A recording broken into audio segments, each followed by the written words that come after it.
Well, good morning, everyone. As promised, midweek video. So happy Wednesday to you. I hope you're doing well, and I hope you're adjusting to your new schedule of having a master's class besides your work commitments and maybe family commitments or animal commitments or whatever. So once again, I am Deidre Wood. I'm going to be a professor for the next 8 weeks.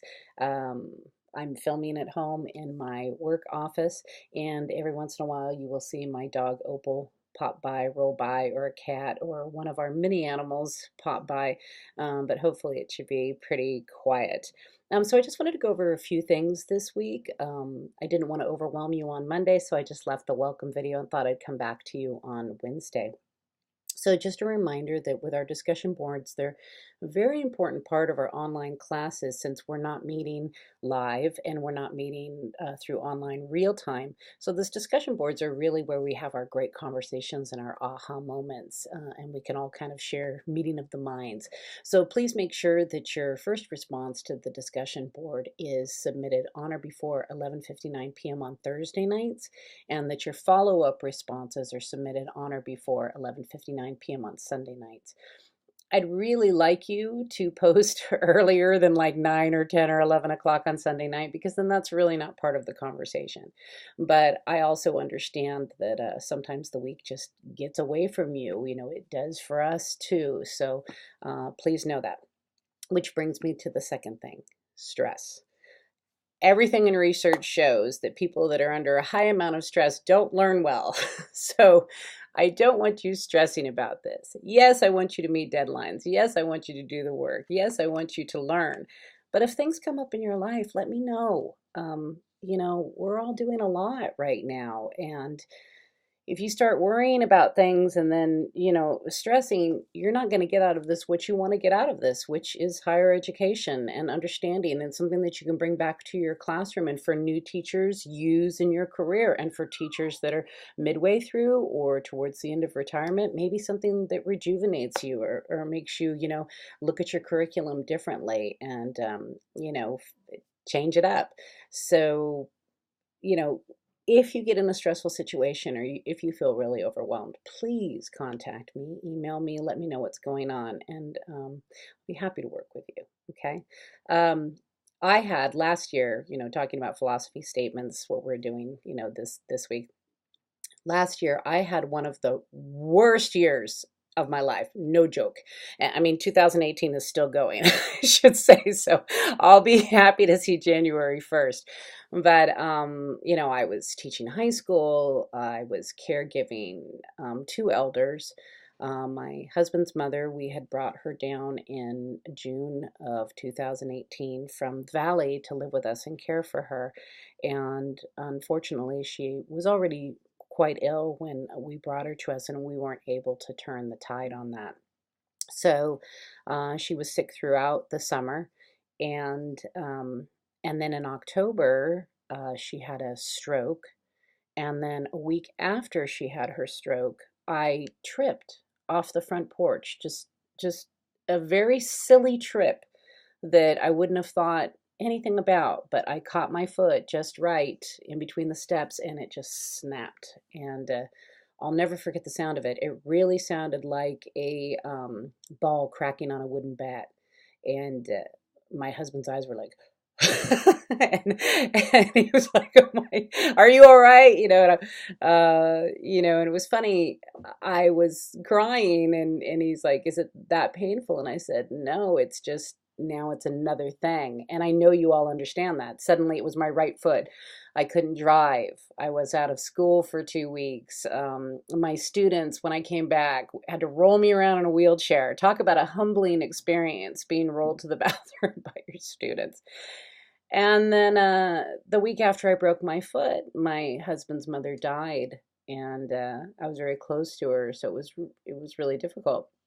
And then 2 weeks after that, we had her funeral. We waited for people to get in from town, and my own mom, who lives with us, who's 90 years old, she fell and fractured her femur. And so now I've been caretaking my mom through that. And unfortunately, she's never going to walk on her own again, even with we've been doing physical therapy every day for months, and she's just not. And it progressed her dementia. So, I mean, that was probably one of the most stressful years I've had in my lifetime. And my educational philosophy in that time period, when I was in and out and in and out of the classroom and really struggling with curriculum, is, what do I want? What do I want my people to come out of an educational experience with? And I knew that I wanted them to come out of the experience with a love of education, with a love of higher learning, whether that be through college or through craftsmanship. I knew that I wanted them to be emotionally, I wanted them to be empathetic students, and that I wanted them to have emotional intelligence. Um, I knew that this was a great opportunity for, if I was out of the classroom, to do flipped classroom and videos like I'm doing with you right now. And so I could use that to get them college ready, by having them submit electronically, learn PDFs, documents, learn how to navigate YouTube to find me, to do discussion threads, those types of things. So, although I still had to get through the curriculum, I knew in my mind what I wanted to do based on this experience that I had, this very stressful experience I had. And it kind of awakened, what I wanted to do in my classroom, and my philosophy of education, which is, I wanted this higher love of learning.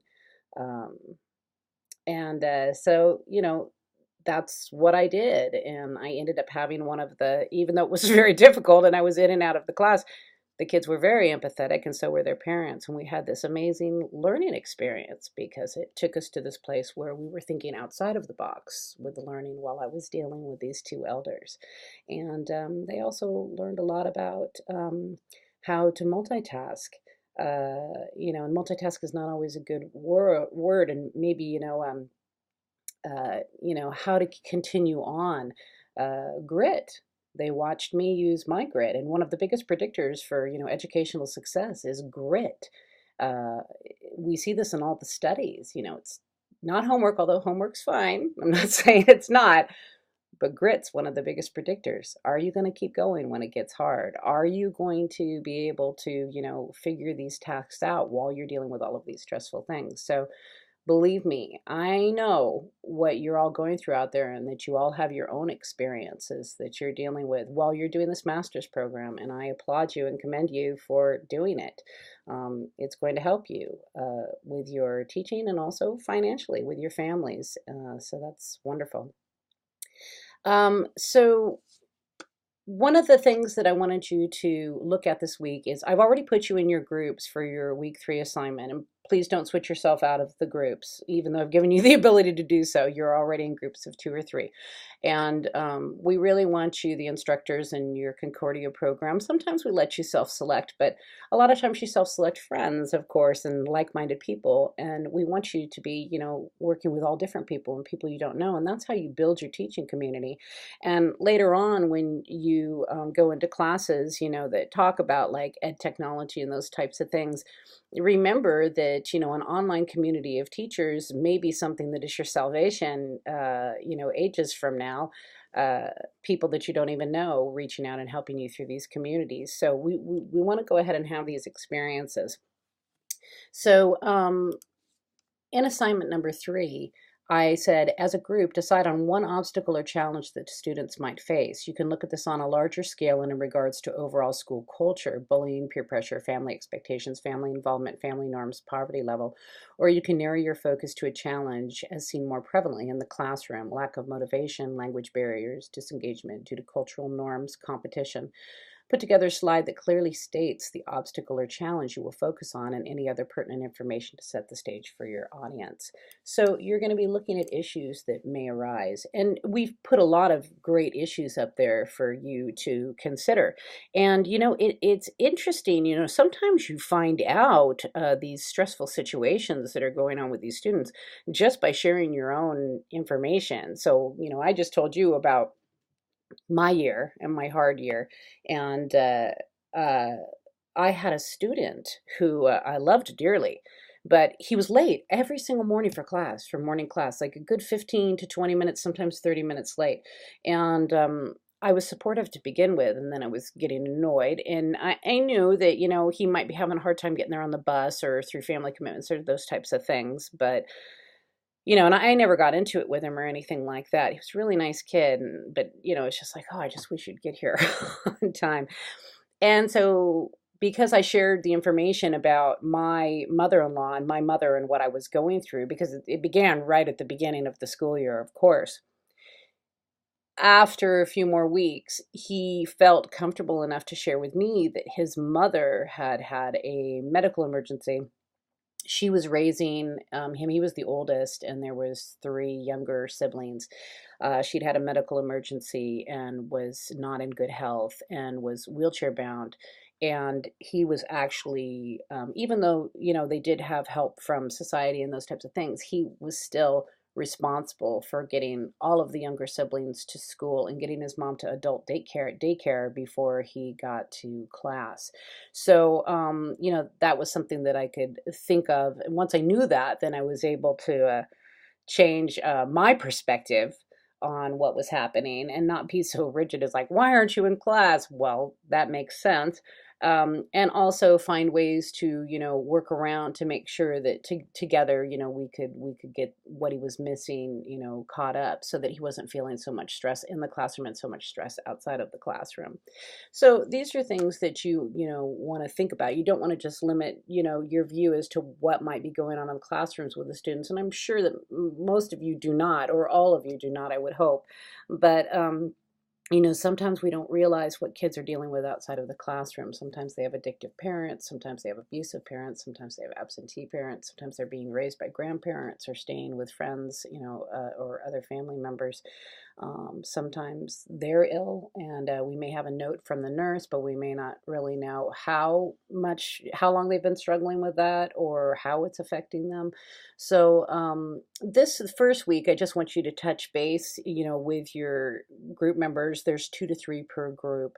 Just touch base and get ready to start doing your work for week 3, and just keep that in mind.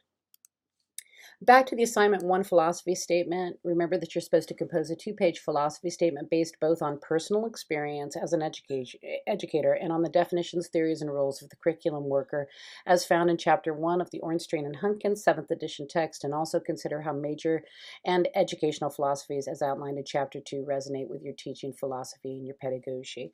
So that will be due on Sunday.